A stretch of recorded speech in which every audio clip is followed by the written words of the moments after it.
Good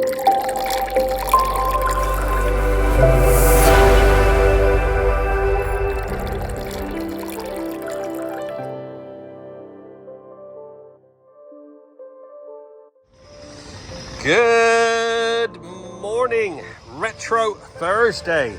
Got a couple here that were dropped off from KTM Center. These are a couple of trade-ins, both needing a little bit of trot TLC. I will get started with this Royal Enfield 650 Interceptor, 16,000 miles. Like I said, they've just taken this in trade. Unfortunately, this has suffered with the typical corrosion on all the engine covers, so we're gonna have to see if we can get those polished up, get all that old chain lube degreased off of there, get it removed from all the bits and pieces, get it looking like it should before it hits the showroom. I'll probably take this little screen off. That headlight is just starting to go rusty.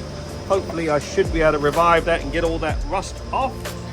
Same with the exhaust down the front there. So I've got lots of polishing and detailing to do on this.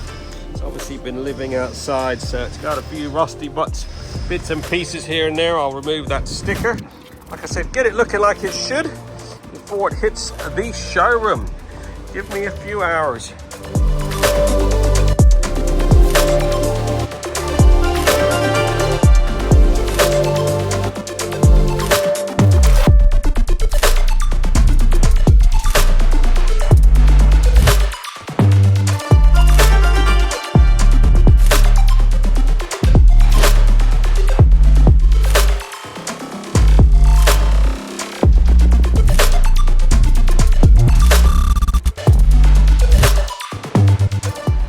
Okay, this Enfield's now thoroughly washed, degreased, decontaminated. Now I've got it into the studio here. We do lightly sand these covers. Now it's time to mirror polish these up. I will remove a few of these screws to get access to the little bits there. Just about to oil the chain up. The chrome's not too bad. A few bits which need some serious attention. One of them is this headlight. I don't know whether you can tell. It is just starting to pit. So I've just lowered that down. We're going to do a two-stage machine polish on that, as well as the inside of that exhaust is pretty rough. Like I said, these covers, I do lightly sand these, so now we're going to polish these up. I noticed the handlebar's got a bit of rust in places, so we've got quite a bit of detailing to do. We'll polish those up first, and then we're going to mist it with some XCP corrosion protection, and then we'll polish them up one last time, and then we'll crack on with the bodywork and the side covers. And this should look pretty good once we've done our bit.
There you go, 3 hours on the dot. This Royal Enfield 650 Interceptor has been fully trotted and looking freaking sweet. Every single bit of chrome on this has been meticulously polished. Some of it 2-3 times. Managed to get most all that corrosion off. The engine cases have come up a right treat. Just did a single stage machine polish on the bodywork. Look at the gloss on that. It's got a nice coating of XCP corrosion protection on all the shocks, all the frame, all the swing arm, center stand, etc. Has all had a nice coating, as well as all these spokes and spoke nipples. Those engine cases have come up a right treat. Took off all the screws, polished up the heads, got inside all the nook and crannies. Absolutely gleaming and heading for a showroom near you. Get yours booked in now. 07966249963.